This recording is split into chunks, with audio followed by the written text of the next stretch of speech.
After losing the first two games of this four-game series with the really talented Mets team, the Giants found a way to win the final two, winning their consecutive games for the first time all season.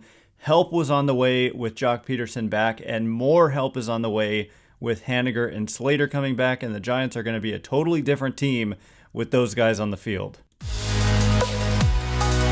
You are Locked On Giants, your daily San Francisco Giants podcast. Part of the Locked On Podcast Network, your team every day.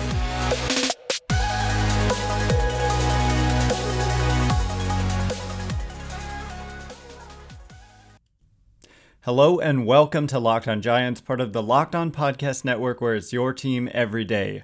My name is Ben Kaspick, and on the show we provide daily episodes Monday through Friday, talking about the San Francisco Giants in a way that's data-driven and rational, but also simple, passionate, and accessible to all. I'm a former contributor for the baseball statistics and analysis websites Beyond the Box Score and Rotographs. I've been podcasting about the Giants since 2015, and I'm a lifelong fan. Thank you for making Locked On Giants your first listen every day. We're free and available wherever you get podcasts, including YouTube, so check us out there if you have not already, and please hit that subscribe button if you are watching on YouTube. Today's episode is brought to you by my favorite new game, Ultimate Baseball GM. Have you ever dreamed of becoming an MLB GM and managing your baseball franchise? Then this game is definitely for you. To download the game, just visit ultimatebaseballgm.com or look it up on the app stores. Our listeners get a 100% free boost to their franchise when using promo Locked On, all caps, in the game.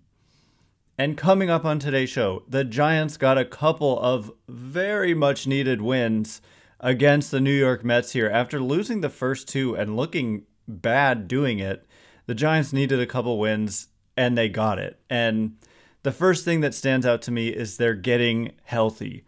And in this game on Sunday Night Baseball, they got Joc Pederson back, and it helped that they happened to be facing a right-handed pitcher at the time. And so Pederson gets called up. Elliot Ramos gets sent out, which I thought was kind of interesting because Elliot Ramos is, a right-handed hitter who had been platooning and basically only facing left-handed pitching. And so you call up or activate Joc Pederson and then send down a guy who wasn't really in Elliot Ramos's role. And so it kind of just speaks to how poorly Elliot Ramos has played overall. It's just a continuation of what we saw last year. In the majors this year, Elliot Ramos, 9 games only, 27 plate appearances only, but he's hit 192, 222 on base, 269 slugging. In his major league career, it's only 18 games, but there's a reason for that. He just continually struggles, and so they're like, we cannot just keep sending this guy out there. But in the major league career, we're talking 152 average, 204 on base, 196 slugging. It's a 13 weighted runs created plus, meaning close to 90% below average offensively. He's accumulated minus 0.6 Fangraphs wins above replacement. So not shocking to see him get sent down. It is disappointing, but it's certainly not shocking. And then when we talk about Joc Pederson, this is a guy who brings something totally different to the table in that he just mashes, and right away he got himself in the middle of everything. He had a big 2-out hit in the first inning that gave the Giants a run. I mean, a 2-out hit. I believe it was 0-0 still, but they had a guy on either third or second. I think it was third. And just to get that hit, get that run, score first. Not that scoring first has been a great formula for the Giants, but over the course of time, the teams that score first usually win, and that really hasn't worked out so far this year, but I chalk it up to small sample flukiness. But, to compare the numbers, it doesn't take numbers necessarily to show you what you see with your eyes, which is that Joc Pederson is a dangerous bat when there's a right-handed pitcher on the mound. And now for the season, 250 average might not impress you very much, but a 364 on base. His walk rate has been 16%, which is really robust. 528 slugging. It's a 139 weighted runs created plus, meaning about 40% above average offense. Last year, he was at 144, meaning about 44% above average offense. So he's just doing more of the same, just being that dangerous bat. And so it's so big to have him back. Their line, honestly, it makes little sense to me how their lineup against left-handed pitching, just basically whenever there's been a lefty on the mound, the Giants have been shut down. And it happened in, I think it was the second game of the series with Joey Lucchesi, who is a lefty who hadn't appeared in a major league game since 2021. And he's done this before to the Giants. He's just not a guy who like throws particularly hard. He has some zip on his fastball. Even though it's low 90s, it seems to jump and get on hitters quick. So maybe a lot of extension, maybe high spin. But he just absolutely dominated the Giants. And after the game, he said that he said it was the best performance of his career. And that just makes me sick, to be honest. Like, just a journeyman guy who's not a star by any means. And it's not just this one time. The Giants got shut down by Chris Bubich of the Royals, and he didn't come into the season with like great results in his career, certainly. And then like right after this, he goes on to get lit up and then ends up being injured, and I think he needs Tommy John. But like when he faced the Giants, he looked like the best pitcher on planet Earth. And then also Johnny Brito of the Yankees, making, I think it was his major league debut, a guy who didn't have a lot of strikeouts in the minors, comes up, and it just seems sometimes like you just throw the ball anywhere near the plate. Just throw the ball towards the batter, and they're going to just get themselves out. That's what it looks like sometimes with the Giants. And so that's really frustrating, especially when I'm going to sit here and tell you that overall, I think the Giants are an above average offensive team. So why do they go through these stretches where they just look absolutely helpless? Anything you throw up there, they're going to swing and miss, strike out, take strike three. The strikeouts remain a problem. But the main takeaway and point for me is that Pederson coming back helped the lineup, but it helped the lineup against right-handed pitching, which for whatever reason was so much better. They're among the leaders in the league against right-handed pitching, and against left-handed pitching, they've been literally one of the very worst teams in baseball. But that doesn't make any sense to me, because you've got guys like some of your best players so far are right-handed hitters like Tyro Estrada and JD Davis. So they should be feasting on these lefties. And then you add in guys like Wilmer, Flores, and Darren Ruff, and David VR, guys, right-handed hitters, especially with a couple of them like Flores and Ruff, who just have track records of really hitting left-handed pitching. So honestly, I don't think that this lasts, but particularly when you get Mitch Haniger and Austin Slater back, that is just two more guys who are right-handed hitters who hit left-handed pitching. Haniger not being a platoon player, Slater, yes, being a platoon player. Haniger, he should just be in the lineup every single day. And so suddenly that lineup against a lefty, I am like going out on a limb here, given how bad they've been against left-handed pitching. I think that their lineup at full strength with Haniger and Slater back against left-handed pitching is going to be one of the most dangerous lineups in Major League Baseball against a lefty. Yes, I said it. Even though, like, what has transpired so far this year, it sounds crazy.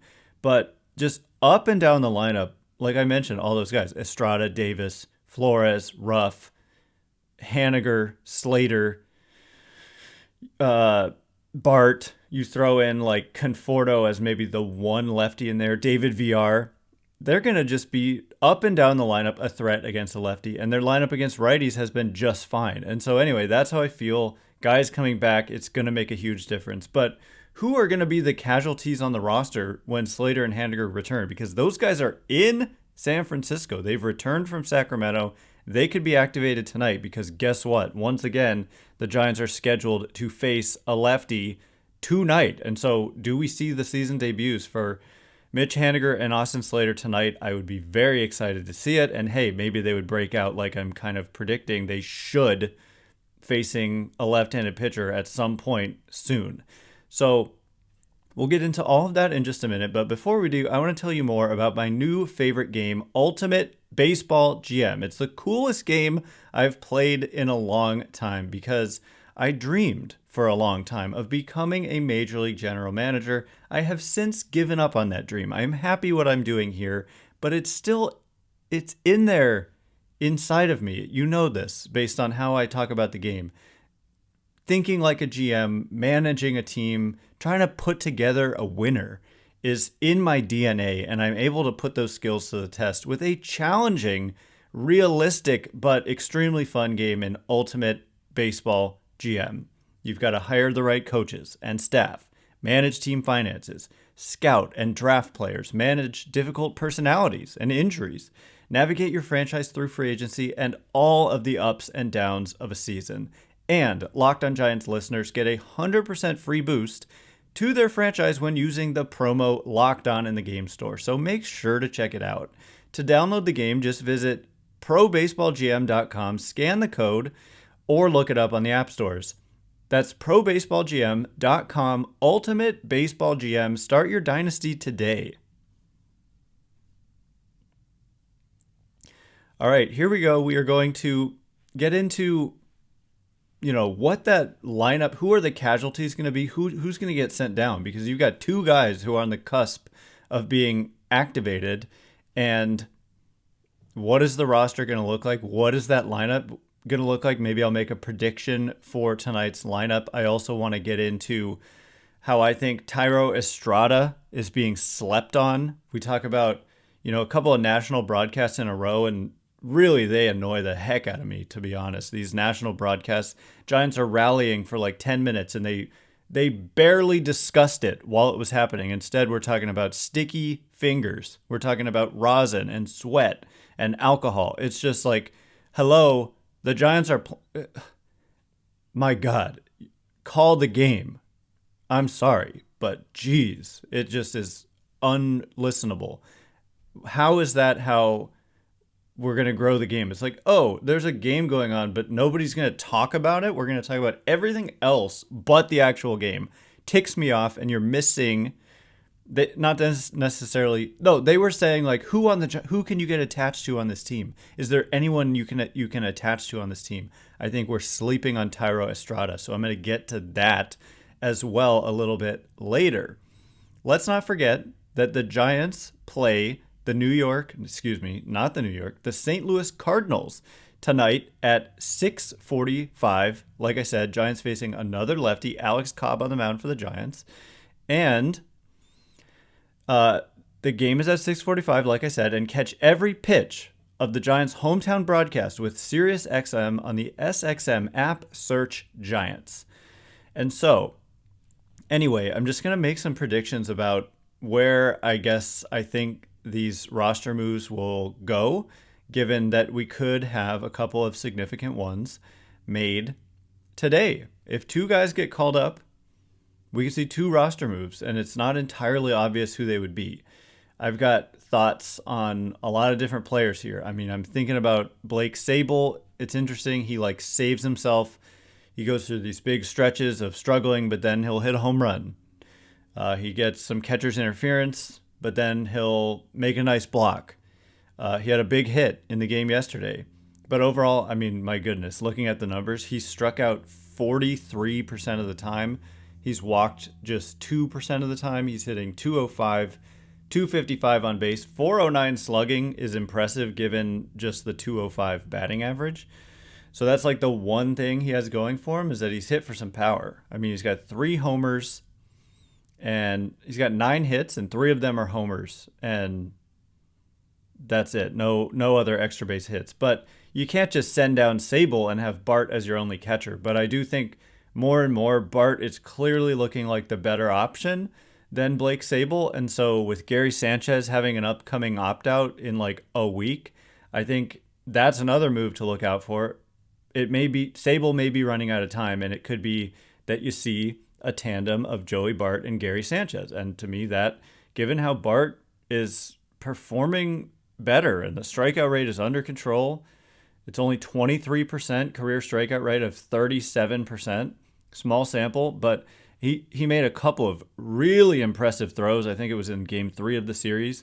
kind of game-changing, just on-the-money throws. And so credit where credit is due. I have nothing against Joey Bart personally. I have been skeptical about his ability to succeed, a lot of which based on the strikeouts. But if he can cut them down, I've always said this, then, and he's got all the pedigree and all that, I'm rooting for the guy. And so credit where it's due. If he succeeds, I'm going to give him credit. If he struggles, I'm going to point that out. And so I don't think there's anything too controversial there. But I just wanted to mention briefly that. But in terms of, okay, what are we looking at as possible corresponding roster moves if you activate Mitch Haniger and Austin Slater, both of whom are outfielders? And so looking through the roster, you've got Lamont Wade, obviously not going anywhere. Conforto, not going anywhere. Davis, Pederson, Yastrzemski, Estrada, Crawford, not going anywhere. But, I mean, he did hit a big 3-run homer. But on the season, he's been one of their worst players. If he continues to struggle, it could create an opportunity for somebody. It could be Casey Schmidt, but we're not there yet. Brett Wisely is on this roster and has been playing center. And so I think as I look through, before I even look at the rest of the guys, Brett Wisely is like the most obvious guy to be optioned. He can be optioned. It's no problem. The two guys coming back are outfielders. Wisely's been playing exclusively outfield. And so he would be the guy for me as number one. But let's say you need 2 roster spots. So right now they are carrying 1, 2, 3, 4, 5, 6, 7, 8, 9, 10, 11, 12, 13 pitchers. So they could go with 1 fewer pitcher, and that might be what they do. They could go, okay, Tristan Beck, who had a nice debut, or Sean Jelly, who's had some struggles, but they believe in him. Honestly, that might be my best guess, is that if they were to activate Slater and Haniger tonight, that it would be Wisely and either Tristan Beck or Sean Jelly optioned. But the other possibility, and really the only other possibility, there's 2 more in my opinion. You could DFA Darren Ruff. Unfortunately, he cannot be optioned. I don't like that idea, but it's within the realm of possibility to me. I don't like it at all because I think he is really in a platoon because JD Davis has like earned everyday playing time at third base. And so he's no longer like that platoon partner at DH. He's like your everyday third baseman, given how well he's playing. And that kind of leaves out David Villar, who has struggled. And so for me, a possible move here is to option David Villar. It might just make more sense. You have so many guys who are like long relievers in the bullpen, and Tristan Beck and Sean Jelly. I guess that's just 2 right now. With Alex Wood going down, it kind of shortened it out a little bit. But David Villar has struggled. You could see him optioned given the emergence of JD Davis, because on any given day, you want Davis at third, you want Estrada at second, Crawford's at short, even though I think maybe that should become more of a platoon situation. And if it is, then it's Estrada at short and Villar at second and Davis at third, although Flores could play second base. So again, a versatile roster, it helps because you can there's a lot of different ways you could go, and you can make what you think is the best decision. It's not like you only have one choice and that's all you can do. So my best guess is that maybe they go down to 12 pitchers for at least a little while to save them some time, see if David Villar can rebound. I don't think they want to just lose Darren Ruff, but Brett Wisely seems like for sure one of the guys who's going to get sent down when Slater and Haniger return. And that lineup, like I said, you're going to see Slater, you're going to see, I mentioned it already. I really honestly think they should be one of the best teams against left-handed pitching in the game when the year is over, assuming most of these guys stay healthy. It makes no sense that they've been so bad. It does not make sense to me. And honestly, their lineup against right-handed pitching being so good, that doesn't quite make sense to me. With some of the guys who have been banged up, missing Pederson for 10 days, Conforto with the calf missing several games. Who else are your big lefties? I mean, Wade, he's been getting on base a lot via the walk, but hasn't hit a ton besides that. Sable hasn't really performed. So it honestly is the opposite of what I would expect. But anyway, coming up in just a minute, I want to turn our attention to Tyro Estrada, who I just think is being slept on. People mention core pieces, stars, the Giants' lack of stars, lack of core pieces. They mentioned the rare exception of a Logan Webb and a Camilo Doval. And for whatever reason, Tyro Estrada just doesn't get mentioned. And I think it's a mistake. I think the numbers back it up. And I think I'm going to convince you that Tyro Estrada is very much a core piece for the San Francisco Giants. And he's having one of the best starts to the year in all of Major League Baseball. So we will get into that whole conversation in just a minute. But before we do, this show is brought to you by BetterHelp. Getting to know yourself can be a lifelong process, especially because we're always growing and changing. Therapy is all about deepening your self-awareness and understanding, because sometimes we don't know what we want or why we react the way we do until we talk things through. BetterHelp connects you with a licensed therapist who can take you on that journey of self-discovery from wherever you are. This is personal to me right now because honestly, I'm going through this, to be candid, and it makes a huge difference. And just like if you're going through something and if something happened in the past or whatever, just holding on to it inside, I do not recommend that. And being able to talk things through, learn positive coping skills, learn how to set boundaries, and really just even just getting it out in the open can make a world of difference. If you're thinking of starting therapy, give BetterHelp a try. It's entirely online, conveniently, designed to be convenient, flexible, and suited to your schedule. Just fill out a brief questionnaire and get matched with a licensed therapist, and switch therapists anytime with no additional charge. Discover your potential with BetterHelp. Visit betterhelp.com/lockedonmlb today to get 10% off your first month. That's BetterHelp, HELP.com/lockedonmlb. This episode is also brought to you by my personal favorite, Built Bar. Are you looking for a delicious snack, but you don't want all of the sugar and calories? I try to avoid sugar like all the time. And so there's a lot of protein bars. Pick it up, looks good. 20 grams of sugar, can't eat it. Built Bar is different. And it's also the best tasting protein bar out there. So like the perfect combination, because it's delicious and you don't have to sacrifice. You get like a candy bar without the unhealthy profile. If you're like me and you want to make healthier snack choices, but you don't want to compromise taste, you've got to try a Built Bar. They're covered in 100% real chocolate. They come in unbelievable flavors like churro, peanut butter brownie, and cookies and cream. And I'm not sure how they do it, but they taste like a candy bar while maintaining amazing macros. What's even better is that they're healthy. Only 130 calories and 4 grams of sugar with a whopping 17 grams of protein in a typical bar. And now you don't have to wait around to get a box. We've been talking for years about going to Built.com, and now you can get them at your local Walmart or Sam's Club as well. So head to your nearest Walmart today, head to Sam's Club, run in and grab a 13-bar box of our hit flavors, brownie batter puff and churro puff. Absolutely delicious and healthy. You can thank me later. All right, as promised, I just want to talk about the breakout that's happening before our eyes that people seemingly don't want to talk about. Maybe a little bit about Logan Webb as well, because he gets mentioned in that conversation. How about Camilo Doval, who's seemingly turned it around, a little bit shaky in his first outing and then gave up a walk-off, home run in another outing, but just a dominant ninth inning last night. 1-2-3 inning, had a couple strikeouts at least, the sinker looking nasty.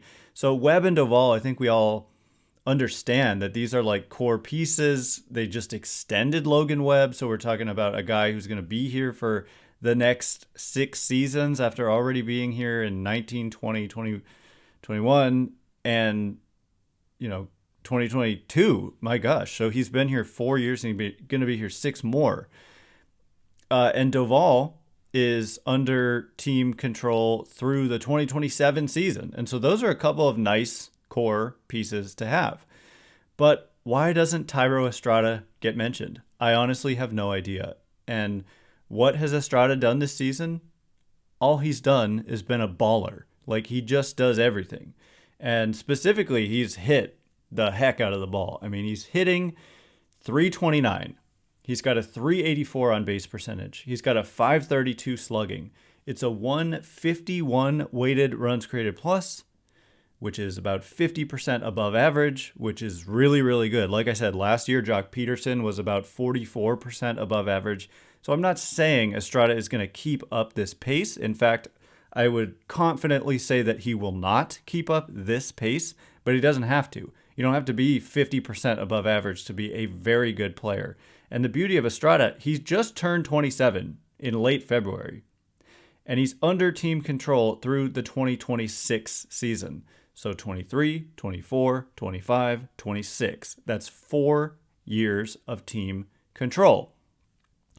I think he plays a good second base. I maintained this all offseason. Some people are like, oh, he's bad defensively. Well, what you're doing there is you're looking at one metric, defensive runs saved. You're seeing that it was like negative 13, and you're saying he's bad. Well, other metrics don't agree. Outs above average doesn't agree. Ultimate zone rating didn't agree. The eye test for me, it was a little kind of hit or miss. He clanked some balls that were routine, but he also made difficult plays that were difficult. He made them look easy. And so I have said over and over, I see no reason why he can't be a good defender. He looks solid at shortstop. So a guy who not only I think can play second base, but can play shortstop. And Brandon Crawford, struggling again. I know he did hit a big 3-run homer the other day, so that's great. Defensively, Crawford has been their worst player so far. So just seeing troubling signs of decline from Crawford. And then you project forward, there aren't a lot of answers in free agency at the shortstop position next offseason. That's why getting Correa made a lot of sense. I mean, one of the many reasons that made a lot of sense. But if Tyro Estrada can play a good shortstop and just continue to evolve as an offensive player, he is a core foundational piece and deserves to be in the conversation when we're talking about, look, I think he's not at the star level.